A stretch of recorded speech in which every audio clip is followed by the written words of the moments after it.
on top of it. And so today we try and live by that. We've taken that DNA, that Shamwari DNA, and we try and roll it out wherever we go to on this planet. And the idea is to take Mantis to all 7 continents. Right now, we're on Africa, obviously. We're born of Africa. We have a great relationship with the most beautiful lodge called White Desert. Believe it or not, that's on Antarctica. And it's the only one of its kind. Wow. So you would fly from Cape Town to Antarctica. It's a 5-hour flight. It's very close. You land on an ice airstrip, and it is the most surreal experience you've ever been on. For me, the closest thing I can relate it to is probably going to the moon. It is so foreign to us as humans. And I was one of the very few privileged people to have gone there. And I was there in November now, and we spent a week there. And it was just as Omicron had been announced in South Africa. Remember the strain? Yeah. The world just went back into lockdown, yes. And we thought, oh God. And we were leaving at 6 the following morning. And we got to Antarctica, thank goodness. And it was so nice not to have internet or anything out there. Just escape and go and spend this magnificent time on the 7th continent. And I mean, it's sparse. It is. The camp's called White Desert for a reason, because you're actually entering a desert. Nothing grows there, obviously. Sure. It is just one gigantic glacier that the camp is built on. And then you take a smaller charter flight and you go and experience the penguins, the emperor penguin colony. There's something like 34 different colonies around the whole continent, and we went to see one of those. Loved that experience. I'm a runner. I love my long distance running. Okay. They said, you're not allowed to run here because there are crevices everywhere.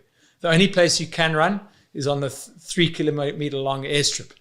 So I said, right, I'm going. I put my shorts and t-shirt on, thinking I'd be fine. And then a bit of a blizzard came up, just a breath of air. And you feel that, bloody hell, I was colder.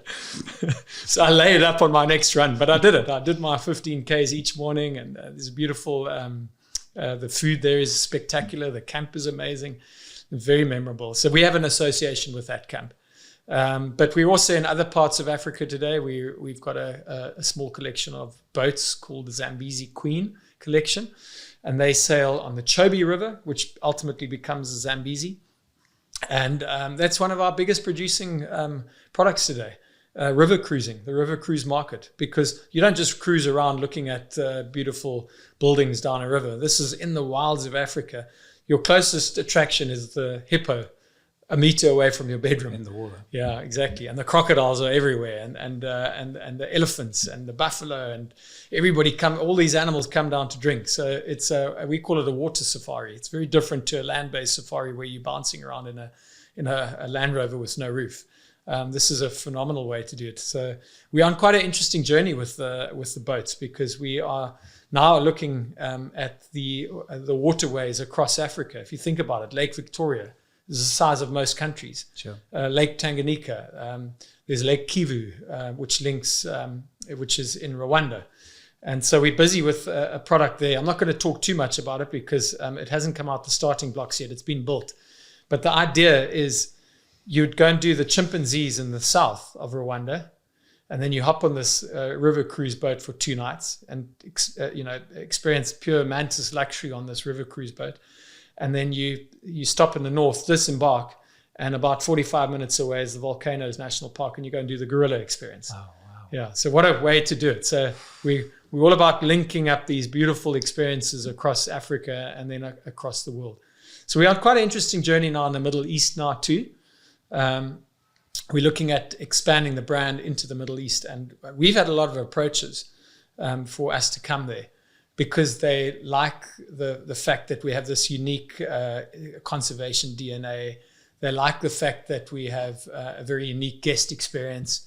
And so my next trip is to Bahrain next week, where we are involved with the construction of a hotel on an island off the coast of Bahrain, and it's for the ruler.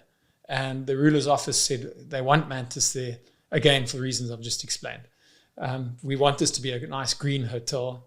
And we don't want the guest just lying on the beach. Okay. We want the guest in the sea, replanting coral reefs. Fantastic. And we want to bring edutainment to this resort. So edutainment for me is, we want to entertain the guest, but we want to educate you at the same time. So when you get back on your plane to the UK, you've actually learned something, whether it's you or your kids. So, I mean, the kids will get a kick out of putting goggles and snorkels on and replanting coral, or going on a land-based safari, tracking the gazelle that they're trying to rehabilitate on the island. We're busy with quite a few interesting developments there, and we spoke a little bit about IPs before we got into this conversation.